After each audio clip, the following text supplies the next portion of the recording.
Hello guys, welcome back. This is Sakshi. तो दोस्तों, कैसे हो आप सब। आज की वीडियो खास होने वाली है क्योंकि आज की मिस मार्वल के एपिसोड 5 में हम इंडिया पाकिस्तान के पार्टीशन को देखने वाले हैं। पर उससे पहले आपसे अनुरोध है कि आप मेरे सिस्टर प्राची के new channel mystery of love पर जाकर अपना प्यार दिखाएं। उस चैनल पर आपको कोरियन सीरीज की डिटेल एक्सप्लेनेशन देखने को मिलेगी और हाँ, लिंक डिस्क्रिप्शन बॉक्स में है। तो इस वीडियो को देखने के बाद प्लीज एक बार उस चैनल को विजिट जरूर करें। तो आज के एपिसोड में हम कमाला के साथ उसकी फैमिली की पूरी कहानी जानेंगे कि पार्टीशन के वक्त आखिर क्या हुआ था। एपिसोड की शुरुआत में हमें रेडियो और टीवी पर दिखाया जाता है कि हमारे पहले प्रधानमंत्री पंडित जवाहरलाल नेहरू 15 अगस्त 1947 की स्पीच में बताते हैं कि भारत अब आजाद हुआ है और मुसलमानों के लिए एक नया देश पाकिस्तान बनाया गया है। वहीं भारत एक सेकुलर देश रहेगा जिसमें हर धर्म के लोग रह सकते हैं। इस घोषणा के बाद सबको पता था कि ये फूट डालने वाली राजनीति अंग्रेजों की ही है, पर इसका असर पूरे देश पर हुआ और पूरे देश में भगदड़ मच गई। लोग ट्रेन में बैठकर अपनी अपनी देश बदलने लगे, जिसमें से ज्यादातर ट्रेनें सिर्फ लोगों की लाशों से ही लदी हुई आ रही थी। शहर में लोगों के घरों को जलाया जा रहा था। तो आप समझ सकते हैं कि लोगों की क्या कंडीशन थी, क्योंकि लोग घर पर और बाहर दोनों जगह ही मारे जा रहे थे। सीन शिफ्ट होकर 1942 में जाता है, जहाँ इन सब की शुरुआत होती है। हम कमाला की पर नानी को देख पाते हैं कि आयशा ने उस गुफा से अपना कड़ा लिया है और अब उसके पीछे एक अंग्रेज सैनिक पड़ा हुआ था, जिसे आयशा चाकू से मार देती है और एक गांव में आती है, जहां पर एक क्रांतिकारी हसन अपने गांव वालों को गांधी जी का संदेश दे रहा था कि बापू ने भी बोल दिया है कि अब आजादी छीन कर लेंगे। आयशा हसन को देखकर काफी हैरान थी, क्योंकि वो पैर से अपाहिज होने के बाद भी हसन लोगों को एकता के बारे में समझा रहा था। तभी वहाँ पर अंग्रेज सैनिक आकर सबको वहाँ से भगा देते हैं। अगले दिन हम आयशा को हसन के गुलाब के खेत में सोते हुए देखते हैं। हसन आयशा को उठाता है तो आयशा उसे उसकी टूटी हुई टांग को तोड़ने की धमकी देती है, जिसे सुनकर हसन हंसने लगता है। हसन उसे समझाता है कि वो बस उसकी मदद करना चाहता था, अगर उसे खाने और रहने की जरूरत महसूस हो तो वो उसके घर पर आ सकती है। पर आयशा हसन की मदद लेने से मना कर देती है। अब रात में भी आयशा खेतों पर ही थी, पर उससे पराठे की खुशबू हसन के घर पर खींच हिलाती है। हसन आयशा को अंदर बुलाकर उसे खाना देता है। भूख तो काफी लगी थी, तो आयशा पराठों पर टूट पड़ती है। वहीं पर हसन उससे उसका नाम और यहाँ पर आने की वजह पूछता है, क्योंकि वो जानता था कि आयशा उसके गांव की नहीं है और ना ही वो अंग्रेज है। आयशा का पूरा ध्यान खाने पर होता है, पर जब हसन उसे अपनी गजल सुनाने लगता है तो आयशा उसे अपना नाम बताती है। दोनों को देखकर ही लग रहा था कि वो एक दूसरे से प्यार करने लगे हैं। अगले सीन में हम आयशा को हसन के खेत में देखते हैं, जहाँ पर आयशा हसन को ओल्ड स्टिक गिफ्ट करके उसे शुक्रिया बोलती है, क्योंकि हसन ने उसके लिए इस जगह को उसका घर बना दिया था। वहीं पर हम देख पाते हैं कि आयशा प्रेग्नेंट है और दोनों साथ में बहुत सुकून से अपनी जिंदगी बिता रहे हैं।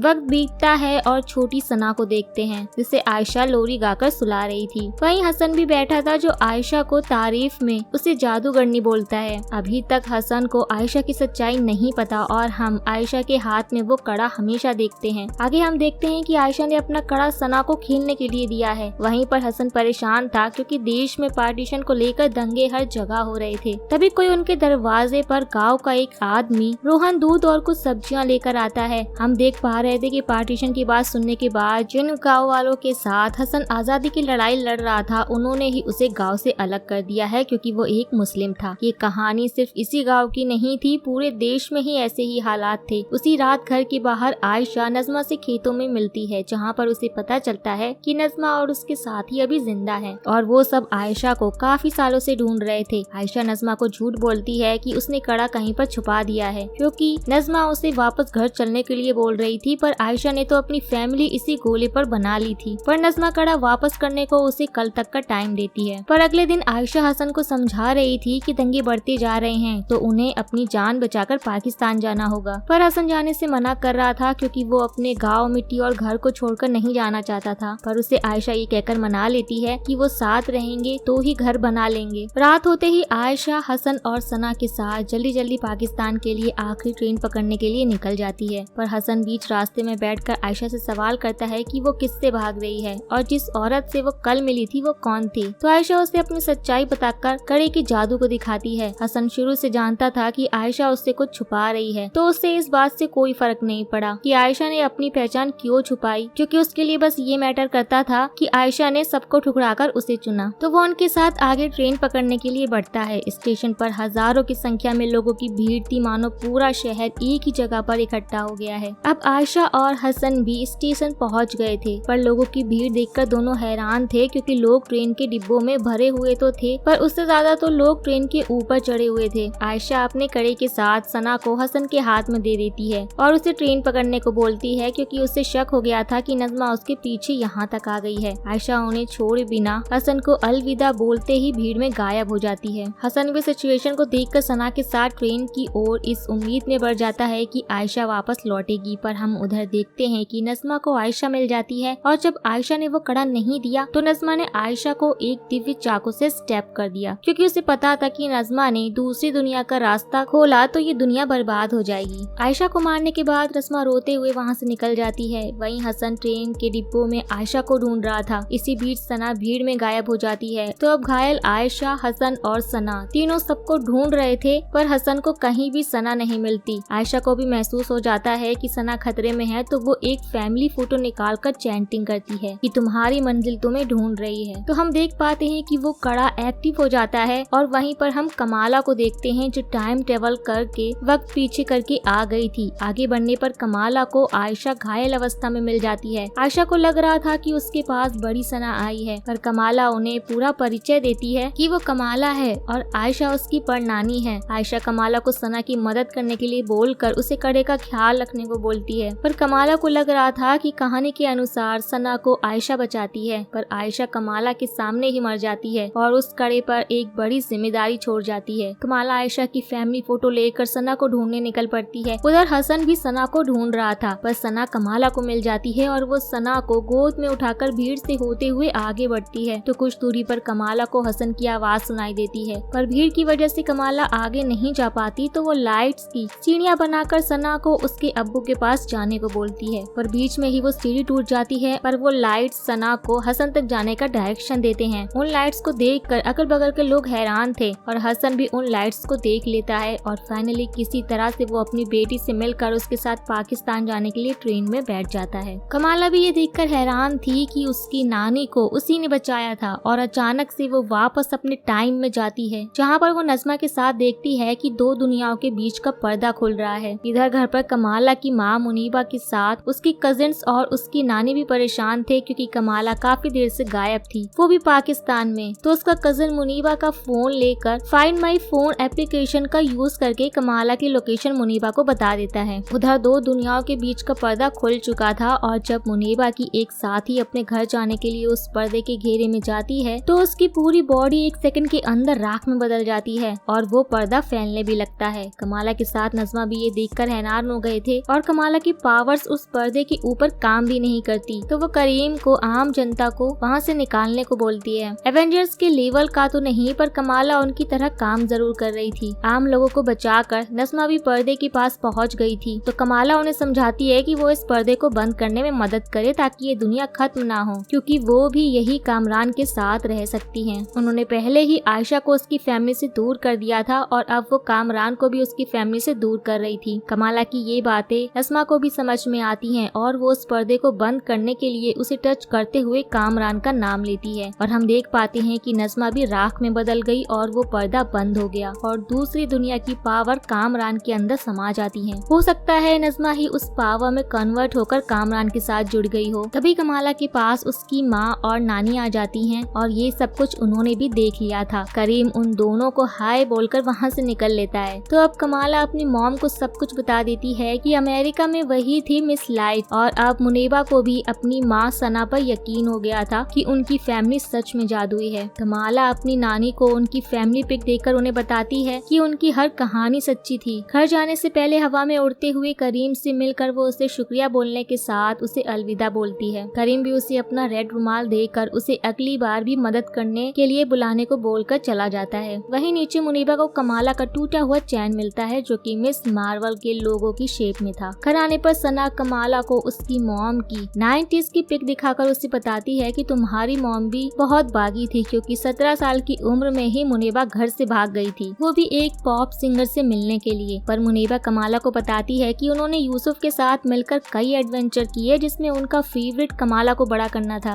वहीं पर हम देख पाते हैं कि मुनीबा और सना के बीच की दूरियां भी मिट गई थी। उधर अमेरिका में कामरान ब्रूनो से मिलकर उसकी मदद करने करने को बोलता है तो ब्रूनो उसे अपने घर लाता है और कामरान ब्रूनो से हाथ मिलाकर उसकी नई दोस्ती की शुरुआत करने को बोलता है। और यहीं पर कामरान को एहसास होता है कि ब्रूनो का नाम ब्रेन नहीं है, ब्रूनो है, इसलिए वो ब्रूनो से माफी भी मांगता है। तभी ब्रूनो की खिड़की पर डीओडीसी वालों का एक ड्रोन आ जाता है तो कामरान अपनी शक्तियों का इस्तेमाल करके उस ड्रोन को तोड़ देता है, जिससे ब्रूनो की दुकान में आग लग जाती है। और ब्रूनो इस बात से हैरान था कि कामरान के पास भी पावर्स आ गई थे। और यहीं पर यह एपिसोड खत्म होता है। पर आप कट्टर मार्वल फैंस के दिमाग में ये सवाल जरूर आया होगा कि कमाला ने तो टाइम ट्रेवल किया, तो टीवी वाले उसे पकड़कर क्यों नहीं ले गए जैसे वो लोकी को पकड़कर ले गए थे। तो इसका जवाब है कि कमाला ने पास्ट में जाकर टाइम लाइन तोड़ी नहीं, जोड़ी है, क्योंकि अगर वो पास्ट में जाकर अपनी नानी की मदद ना करती तो फ्यूचर में वो नज़मा को ना रोक पाती और उनका यूनिवर्स खत्म हो जाता। और अगर आपके मन में कोई और सवाल है तो कमेंट बॉक्स में जरूर पूछिएगा। आपने नोटिस किया होगा कि जब आयशा और नज़मा को कड़ा मंदिर में मिला था तो उस पर 10 रिंग्स का सिंबल बना हुआ था, तो उनका कड़ा भी एक कॉस्मिक हथियार है और दोनों एक ही जगह से जुड़े हुए हैं। सुनो हमारे दूसरे चैनल पर तो आप गए ही नहीं, लिंक आपको डिस्क्रिप्शन बॉक्स में मिल जाएगा, तो जल्दी से हमारे उस चैनल पे भी आप जुड़ जाएं। तो अब हम मिलते हैं नेक्स्ट वीडियो में, तब तक के लिए take care and tata bye bye.